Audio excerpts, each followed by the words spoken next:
ನೀನು ಮಾಡಿರುವಂತ ಕಾರ್ಯ ಒಂದೋ ಎರಡೋ ಹೇಳಿ ನೇರವಾಗಿ ದೇವಲೋಕಕ್ಕೆ ಮುತ್ತಿಗೆ ನೆಟ್ಟೆ ಅಲ್ಲಿಗೆ ಮುಗಿಸುದಿಯೋ? ಇಲ್ಲ, ಬ್ರಾಹ್ಮಣರಿಗೆ ಹಿಂಸೆಯನ್ನು ಕೊಟ್ಟೆ, ಗರ್ಭಿಣಿ ಸ್ತ್ರೀಯ ಗರ್ಭಪತನ ಮಾಡಿದೆ. ಇನ್ನು ನಿನ್ನ ಉಳಿಗಾಲ ಇಲ್ಲ ಎನ್ನುವ ಮಾತ್ರಕ್ಕಾಗಿ ನಿನ್ನ ವಧೆಗಾಗಿ ಬಂದವಳು ಮಾಡಿರುವುದು ತಪ್ಪಾಯಿತು ಕ್ಷಮೆಯಾಚಿಸಿದ್ರೆ ಬದುಕುವುದಕ್ಕೆ ಅವಕಾಶ ಇಲ್ಲವಂತಾದ್ರೆ ಮಾಡುವಂತ ಸುರದಲ್ಲಿ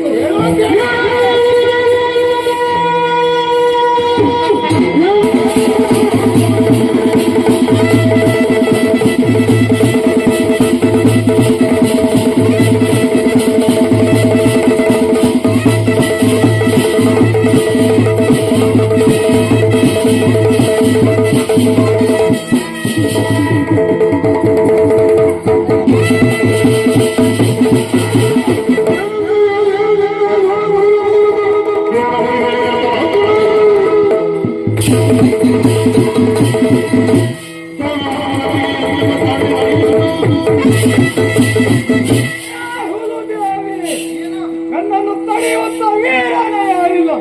ಬಂದಿರುವ ಎಲ್ಲರನ್ನು ಕಾರುಗಡಿಸಿ ನಡೆಯುತ್ತಾ ಇದ್ದಾರೆ. ನಿನ್ನ ಕಣಗಳೆಲ್ಲ ವ್ಯಾಧರಿಸಿ ಮಾಡಿದ್ದಾರೆ. ಈ ಸಂದರ್ಭದಲ್ಲಿ ಬಂದ ನೀನು ತಡೆಯುತ್ತಾ ಇದೆಯಾ? ಹೆಣ್ಣಾದಂತ ನಿನ್ನಿಂದ ಜಯ ಸಿಗಲಿಕ್ಕೆ ಸಾಧ್ಯ ಇಲ್ಲ. ನಾನು ಪಡ್ಕೊಂಡ ವರದ ಬಲವೇ ಹೇಗೆ ಗೊತ್ತಾ?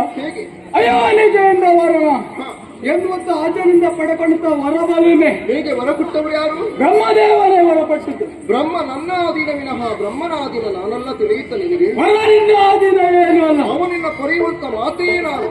ವರವನ್ನು ಕೊಟ್ಟ ಮೇಲೆ ಶುಚಿಬಾರದೆಂದ ರೀತಿಯಲ್ಲಿ ಹೊರಬೇಕಂತಾದ್ರೆ ಅಯೋನಿಜೆಯನ್ನು ಹುಟ್ಟಿ ಬರಬೇಕು.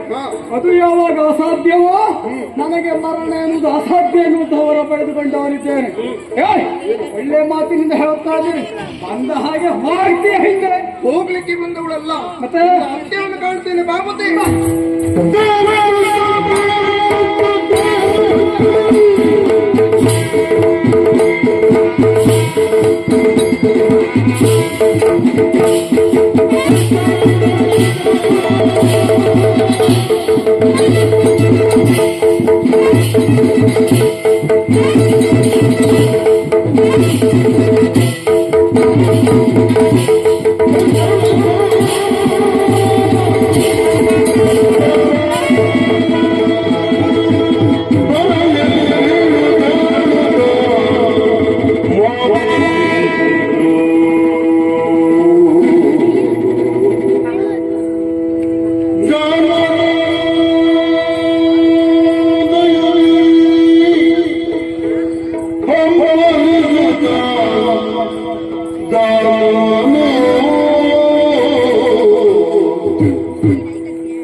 ಪರಮೇಶ್ವರ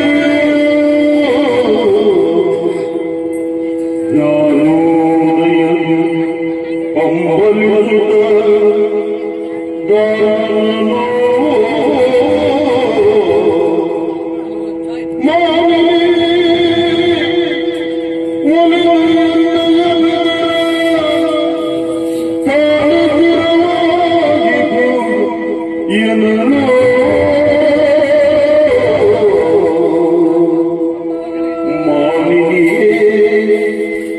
ಜಗನ್ನಾಥೆ ದಯತೋ ಸರ್ವೇಶ್ವರಿ ಅಭಯಂಕರಿ ಜಗದೀಶ್ವರಿ ತಾಯಿ ಕಾಪಾಡ ಜನವೇ ಅಮ್ಮ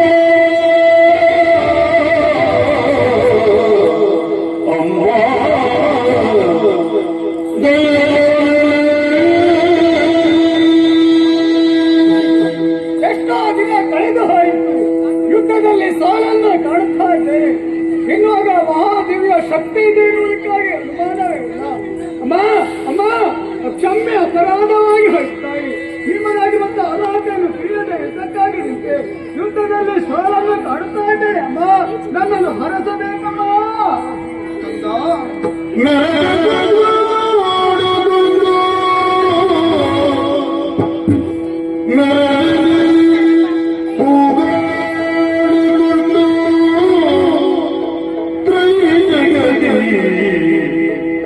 ಜೀವಿತ ಕಾಲೇ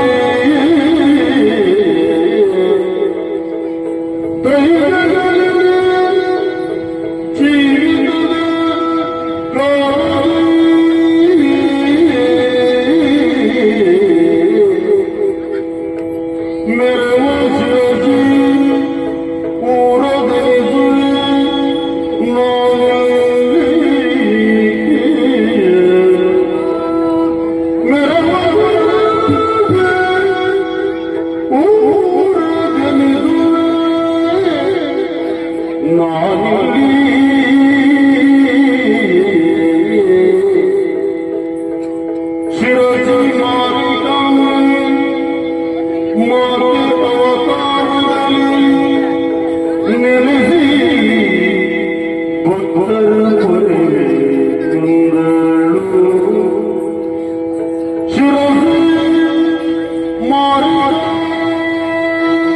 ಅಭಯವಾಗುತ್ತಳ ಜಗಜನನಿ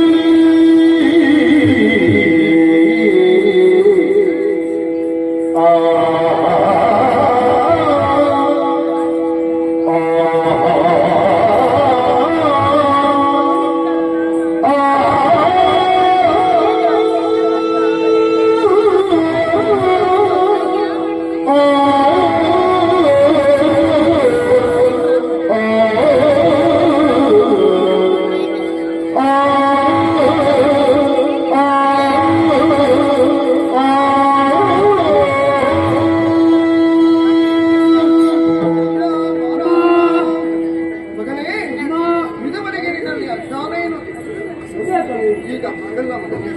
ಸುತ್ತಾಳದ ಬೆಳಕನ್ನು ನೀನು ಕಾಣ್ತಾ ಇದ್ದೀಯ. ಮಾಡಿರುವುದು ಅಕ್ಷಮ್ಯ ಅಪರಾಧವಾಯಿತೆಂಬುದಾಗಿ ನನ್ನ ಪದಪುಟದಲ್ಲಿ ಬಿದ್ದು ಬೇಡಿಕೊಳ್ಳುತ್ತಾ ಇದ್ದೀಯ. ಜೊತೆಯಲ್ಲಿ ಮೋಕ್ಷವನ್ನು ಪಡೆಯುವಂತಹ ಆಸೆ, ಲೋಕದಲ್ಲಿ ಬದುಕಬೇಕೆನ್ನುವಂತ ಆಸೆ ನನಗಿಲ್ಲ ತಾಯಿ. ಮನುಷ್ಯರಿಗೆ ದೇಹ ಎಂಬುದು ಶಾಶ್ವತ ಅಲ್ಲ. ಹಾಗಂತ ಹೆಸರು ಅಜರಾಮರವೇ ಇರಬೇಕೆನ್ನುವುದೇ ನನ್ನ ಬಯಕೆ. ಅರಸಮ್ಮ ಅರಸು. ಮಗನೇ, ಮೋಕ್ಷವನ್ನು ಪಡೆಯಬೇಕಂತಾದ್ರೆ ಒಂದು ಕಾರಣ ಉಂಟು ಮಗನೇ. ಏನಮ್ಮ? ಚೋರನೋರ್ವ ಅಲ್ಲ, ಅದುವೇ ಮುಂದಕ್ಕೆ ಶಿರಸಿ ಎನ್ನುವುದಾಗಿ ಪ್ರಸಿದ್ಧಿ ಹೊಂದುತ್ತದೆ. ಅಷ್ಟೇ ಮಾತ್ರವೇ ಅಲ್ಲ, ಮಾರಾಸುರನ ಅಂತ ನಿನ್ನನ್ನು ತಂದು ಶಿರಸಿ ಶ್ರೀ ಮಾರಿಕಾಂಬೆ ಎನ್ನುವಂತಹ ವಿಧಾನವನ್ನು ಇರಿಸಿಕೊಂಡು ಈ ಶಿರಸಿಯಲ್ಲಿ ನಾನು ನೆಲೆಯಾಗಿ ನಿಲ್ಲುತ್ತೇನೆ. ಸಾಕ ಮಗನೇ ಇಷ್ಟು. ಅಮ್ಮ, ಯುದ್ಧ ಮಾಡುವಂತ ಮನಸ್ಸೇ ನನಗಿಲ್ಲ. ಶಕ್ತಿಯನ್ನು ಕಳೆದುಕೊಂಡವನೇ ತಾಯಿ ಯುದ್ಧ ಮಾಡು. ಮಗನೇ, ಯುದ್ಧ ಮಾಡುವುದಕ್ಕೆ ನನಗೆ ಮನಸ್ಸಿಲ್ಲವಂತಾಯಿತು. ಇದೋ ದುಷ್ಟ ಶಕ್ತಿಯನ್ನು ಅನುಗ್ರಹಿಸಿದ್ದೇನೆ.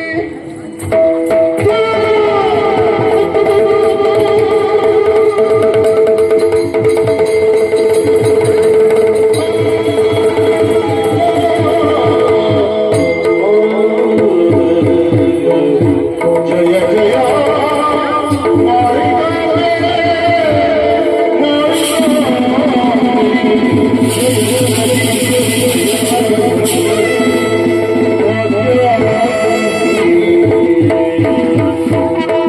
ಶಾಂತಳಾಗಬೇಕು. ಮಕ್ಕಳೇ, ಅಮ್ಮ, ನೋಡುತ್ತೀರಾ, ಲೋಕಪೆಂಟಕರಾಗಿ ಬೆಳೆತಿರುವಂತಹ ಮಾರಾಸುರನ ಸಂಹಾರ ಎನ್ನುವುದಾಯಿತು.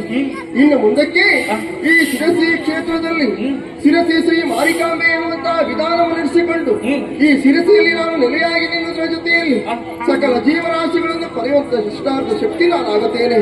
ಅಷ್ಟೇ ಮಾತ್ರವೇ ಅಲ್ಲ, ಇಲ್ಲಿನ ಅರಸನಿಗೆ ಒಂದು ನೀತಿಯ ಮಾತುಂಟು.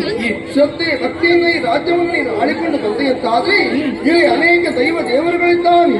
ಅವರಿಗೆಲ್ಲ ಒಂದು ಗುಡಿ ಗೋಪುರವನ್ನು ನಿರ್ಮಾಣವಾಗಬೇಕು. ಅಷ್ಟೇ ಮಾತ್ರವೇ ಅಲ್ಲ, ಅವರ ನಿತ್ಯ ಪೂಜೆಗೆ ಬ್ರಾಹ್ಮಣರನ್ನೇ ನೇಮಿಸಬೇಕು. ಇಷ್ಟು ಮಾಡಿದೆ ಅಂತಾದ್ರೆ ಇವನ ಮನದ ದೇವತೆಯಾಗಿ ಶಿರಸಿ ಶ್ರೀ ಮಾರಿಕಾಂಬೆ ಎನ್ನುವಂತ ಅಭಿಧಾನದಿಂದ ಈ ಶಿರಸಿಯಲ್ಲಿ ನಾನು ನೆಲೆಯಾಗಿ ನಿಲ್ತೇನೆ. ಮಕ್ಕಳೇ, ನೆಲೆಯಾಗಿ ಜಯ ನಿಲ್ತೇನೆ. ಜಯ ಜಯ ಜಯ